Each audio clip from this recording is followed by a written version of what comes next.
Welcome to RenMac Off Script, where we'll discuss markets, economics, policy, history, and life. It's the 8th of December, 2023. I'm Jeff DeGraff. I'm Neil Detta. And I'm Steve Pavlik. As a reminder, all the charts that we reference are posted to our Twitter account and our RenMac LinkedIn page. And if you're listening, but you're not an institutional client, but keeping up with the markets are important with you, then you can go to RenMac Access to visit our site that's designed to give RIAs and intelligent investors some of the insights into the ideas and the topics that we're discussing here. That's RenMacAccess.com. We'll see you over there. Neil, it's payroll day. Looks like everything was pretty much in line. Good number? Yes, it was a good number. I mean, the labor markets remain quite resilient.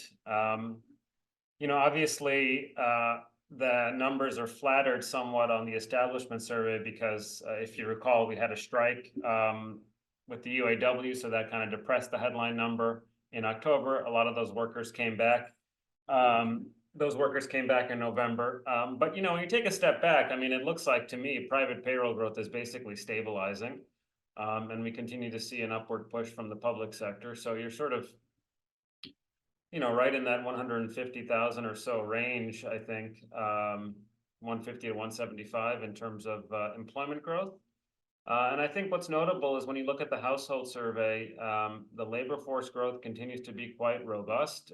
It's running about 300,000 per month on average over the last 12 months. And during that period, the unemployment rate is up just 0.1%. So think about that. We've had very, very strong labor force growth, and unemployment is only up 0.1%. So in other words, the labor markets have been able to absorb these this robust growth in the labor force. So it's encouraging news. Now, is there anything from the mix shift of where people are being hired? I mean, I haven't looked at the payroll diffusion index, but one of the benefits of having my trusty Bloomberg right in front of me is that I can give you that number right now. It looks like, well, that number's not updated. So anyway, I haven't had enough time to look at it, but I mean, when you get numbers like this, it's fair to assume that you have decent breadth. I mean, leisure and hospitality up 40,000, private education and health up 99,000. Professional and business services were weak. Looks like financial activities were strong. Yeah, good number. Can we just restart that? You fucked up by asking me about the breadth. You're fine. We'll just cut it out. How do you want to go? Again? That was only 2 minutes. Just start the whole thing over. No. Really? The whole thing? All right, here we go. Welcome to RenMac Off Script, where we'll discuss markets, economics, policy, history, and life. It's the 8th of December, 2023. I'm Jeff DeGraff. I'm Neil Detta. And I'm Steve Pavlik. As a reminder, all the charts that we reference are posted to our Twitter account at RenMac LLC and our LinkedIn page. If you're a listener, but you are not an institutional client, but keeping up with the markets and the latest developments is important to you, then visit RenMac Access. That's RenMacAccess.com. It's a site that we've designed to give RIAs and intelligent investors the insight into some of the ideas and the topics that we're discussing here. Again, that's RenMacAccess.com. So, Neil, we'll turn it to you because it is Payroll Friday. How is the jobs number? Yeah, I mean, the labor markets are fine, Jeff. I mean, the November data as a standalone was a little bit better than expected. Now, obviously, you have to keep in mind that we had the return of the UAW workers in this report. They were striking at the time of the October number. So when you look at private employment, excluding motor vehicle and parts manufacturing employment, it rose about 120,000 in November. That's more or less what we've seen really since the summer in terms of private employment, excluding motor vehicles. So I think broadly speaking, you could probably say that the private labor market is stabilizing in terms of its growth rate. I think what's notable is that you got an uptick in the work week. You got an uptick in average hourly earnings. So that means that when you take the sum product of jobs, hours, and earnings, it rose at a pretty robust rate. And given the fact that the consensus sees basically no inflation in November, CPI is projected to be 0. It means that all the growth in income is real for this month. That should support consumption at a very critical time of the year. So I think that's notable. Now, what this does in my view, is not keep the Fed from cutting. It just puts a ceiling on how many cuts they'll do. That's sort of how I'm thinking about it. There's an asymmetry here where stronger employment won't necessarily push them away from cutting as much as weaker inflation will push them towards cutting. And I think that's how I'm thinking about it. And I think that's frankly how the Fed is thinking about it.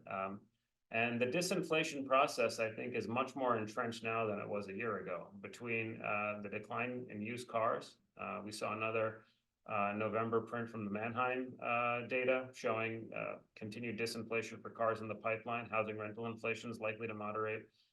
So I think that's really what matters here. So, to me, it's almost like a mechanical kind of, rule. It's if inflation keeps slowing, the Fed will cut rates. I think that's where I'm at. I mean, look, the labor markets are fine. The economy is fine. This isn't necessarily about that. This is about recalibrating policy. And I think if inflation is slowing a bit more rapidly than they expect, they'll have to recalibrate policy a little bit.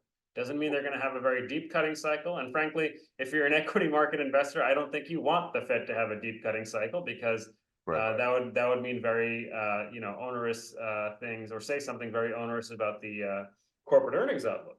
Right. But I think this is sort of the sweet spot for those looking at risk assets. Well, it's interesting you say that because we were just doing some work and we were looking at the relationship between 2-year yields and triple B spreads and that correlation. And that correlation historically is always positive, I should say, for bond prices, right? So what we're seeing today is actually the most extreme correlation over the last 3 years that we've ever seen between bond prices and triple B spreads. So in other words, you're getting this contraction in 2-year yields, and you're getting which means obviously the bond prices are going up, and you're getting this contraction in triple B spreads, which just doesn't happen as aggressively as it is. So absolutely right, Neil. I mean, if you look at triple Bs and the credit markets in terms of what they're saying about the risk of recession, it's just not there, which is good news. Who else is good news for? Democrats. Sleepy Joe. So we had I don't know if anybody watched it, but we had a debate. Was it Wednesday night? What was the takeaway? Yes, that Steve and I both watched as we were both in Kansas City. It was Steve's first time enjoying the fabled Jack Stack's barbecue of Kansas City. I think he enjoyed himself. I'll verify that. Kansas Certainly City. ate more meetings than I did, as our salespeople can attest. But we both watched the debate. And I mean, you're really saying you got a guy who's got whatever 65% of the nomination, and so now we're battling it out between 4%, 3%, 2%, and But anyway, for all the people in second to third to fifth place, what was the takeaway? Honestly, there wasn't much of a takeaway. I don't think anything really changed the trajectory of the race. I mean, this is fairly subjective. So if you have strong feelings about one candidate, my guess is that they were largely reinforced. I do think the one thing that may have stuck out this time compared to maybe prior debates, just sort of this reinforced belief that, Haley is now at least caught up to DeSantis, if not surpassed him as sort of the presumed best of the rest other than Trump in that race to second place. So she got the front runner treatment. Ron DeSantis came out pretty aggressively against her. Vivek Ramaswamy and her have no love loss. So obviously he was sort of attacking her there. And you had Chris Christie coming to her defense, which I'm not sure actually helps her because that's just a very difficult situation. So to me, it's just sort of the case for Christie staying in. He barely qualified for this debate. If he's really serious about wanting to take out Trump, I think he would probably be best served to just drop out of the race and endorse Haley to try to pull her over the finish line there in New Hampshire. Again, he has relatively few supporters, given that many have already migrated towards Haley. So, I'm not sure how much he can really help. I don't think anyone who wants to get rid of Trump, seriously, who believes that to their bones, would endorse Nikki Haley. It's pretty simple math. She's nobody's second choice. We mentioned that about how Yeah, DeSantis so I mean, is I clearly saw the this great thing, but it actually, for me, it actually kind of resonated, to be honest. It was like, why are they running, right? And it was like Trump to pay his legal bills, Christie to get an MSNBC job, Nikki Haley to be VP, Ron DeSantis to be president. I mean, to me, like, yes, that sounds like, okay, like that's something a DeSantis supporter would say. But if you actually look at it, I mean, he has way higher favorables amongst the GOP electorate than Nikki Haley. I mean, Nikki Haley made this, I thought that was funny. She's like, you're only mad at the donors because the Wall Street Journal, because now they're supporting me.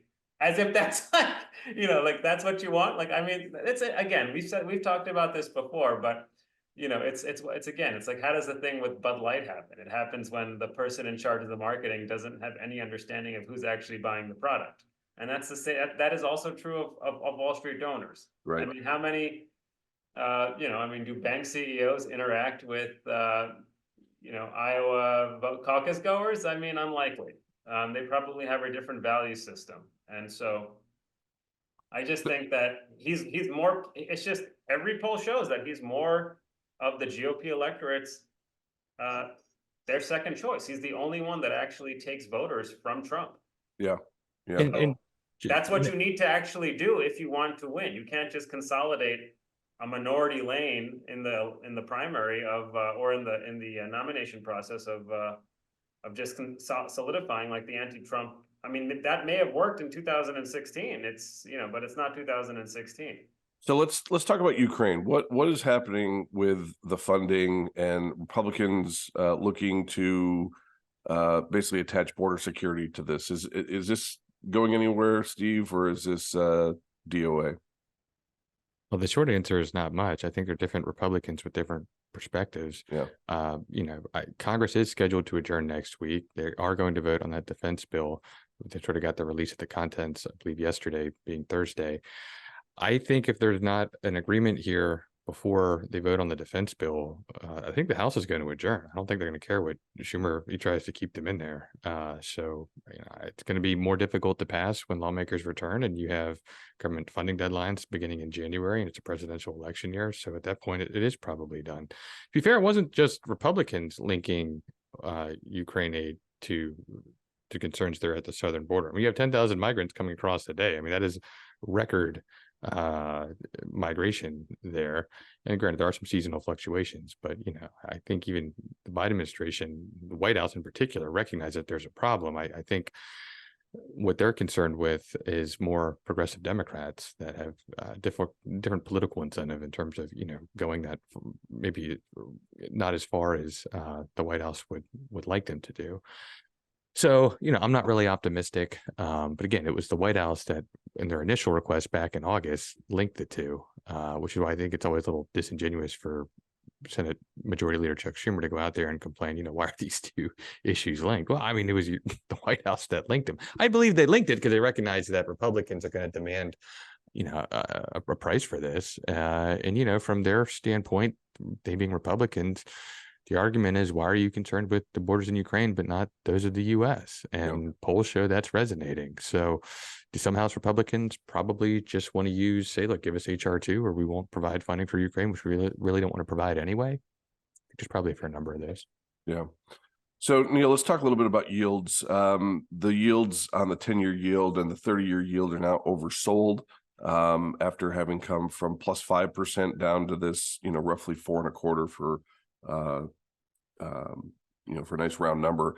That's also had a nice contraction in real yields. That contraction in real yields has helped in many ways historically, helps to put a bid under gold, helps to put a bid under Bitcoin, helps to frankly put a bid under assets. So it's just the longer duration ones tend to get the strongest tailwind there.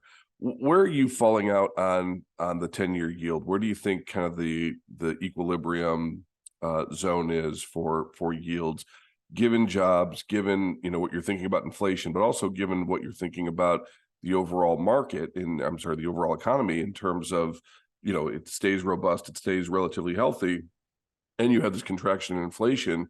Does that allow yields to drop to 3%, 3.5%? What do you think? I think that would be too low. I mean, I could see a scenario. I mean, markets never correct by going sideways. It never goes to where it quote unquote should be, right? I mean, it's a process of price discovery. You could probably talk me into 10-year yield trading down to like 3 3/4 before they start going back up again. I mean, right now I think it's a bit of a tug of war between the activity data, which I think is holding up as evidenced by today's employment report, and disinflation, which I think is entrenched at this point. So, I mean, the markets respond to economic data surprises, as we know, and I think it's likely that inflation continues to surprise to the downside. And I think that will help yields rally. So, again, as I say, it doesn't correct by going sideways. I mean, there's going to be times when you have days like this where twos are backing up, and there are going to be times when that gets undone because we got a donut on inflation. Might happen next week. We'll see.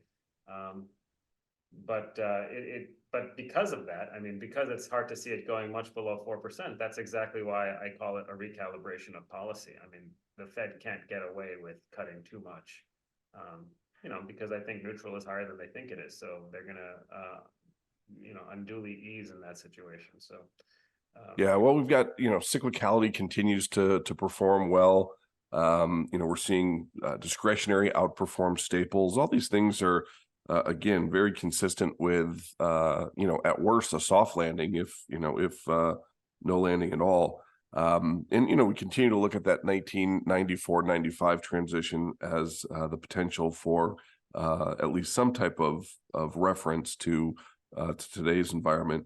I think one of the interesting things, and we're actually seeing it, they haven't broken out yet, but banks tended to do well in that environment, and they tend to do well in the environment post the Fed, the Fed's last rate hike. So, banks kind of making this turn here, which looks a little bit more interesting to us. Steve, what's on the docket for next week in Washington? Like I said, we'll have the defense policy bill. I think lawmakers will vote on that minimum before they adjourn. We'll see if there's any aid to Ukraine. The other thing to watch is Speaker Mike Johnson said that Republicans will hold a vote to move forward with a formal impeachment inquiry against Joe Biden. The reason that is significant is they actually are going to need that if they want to try to enforce some of these subpoenas that have been sent to the Biden family. This was something that was an issue, you recall, when the shoe was on the other foot and Democrats were looking to impeach Trump. You had the Republicans and the White House at the time saying that Trump doesn't need to comply unless you have an actual formal vote, given that the power is actually to the House, not to the Speaker. So that's sort of the thing to watch, I think, next week. Neil, we got inflation next week. What else? So inflation is going to be the main event, but if the consensus is right, it would be the second donut on headline CPI inflation in a row. So October was 0, and November is projected to be 0. And then we also get the FOMC decision for December. That comes in the middle of the week. And I think what's going to be important about that is how they translate revisions to their inflation forecast into their projections for interest rates. Obviously, the Fed is not hiking in December. They have that in their dots plot. They also have 2 cuts baked in for next year. Remember, they were at 4 in June, then they erased 2, and now we'll see what they do next week. But if they're revising down their inflation forecast, there's a chance that they pencil in another rate cut for 2024, because the momentum under inflation has been weak, and the threshold to meet their forecast for this year is really high at this point, given the weak momentum. So, we'll see how that goes. At a minimum, they'll still be guiding for cuts next year. Well, we'll certainly be watching these oversold yields, because the big part of what we've seen in the equity markets has been driven by this 90-ish basis point contraction in those nominal yields. So that'll be important. Oversold conditions and uptrends historically tend to stem any type of weakness. And so those weakness being in yields obviously gives some credibility or credence to a move higher. The other things we're going to watch are the microcap index continues to power higher. That's good news. The all world index continues to do well, mostly because of Europe and Japan. When we look at Hong Kong, we look at China, those are still weak. We look at emerging markets, those are still weaker. So those are a couple areas of vulnerability here in terms of what the markets are saying. And then, I think what's interesting is short interest is continuing to work. The higher the short interest, the better the performance versus low short interest names. That tends to be very mean reverting in nature, but it also tends to be leading in terms of tactical indications of a stall in the markets. So if we start to see the short interest effect wane, that will be an indication that we're probably getting close to at least some interim peak in terms of the overall equity markets. Very tactical stuff. We're talking about days and weeks here, not months and years, but it's certainly something that we watch from a short-term perspective. Well, join us again next week. We'll be 1 week older, 1 week wiser. Don't forget to follow us on Twitter. And again, if you like what you're hearing and you want some deeper insight, join us at renmacaccess.com. Until then, I'm Jeff DeGraff. I'm Neil Dutta. And I'm Steve Pavlik. We'll see you.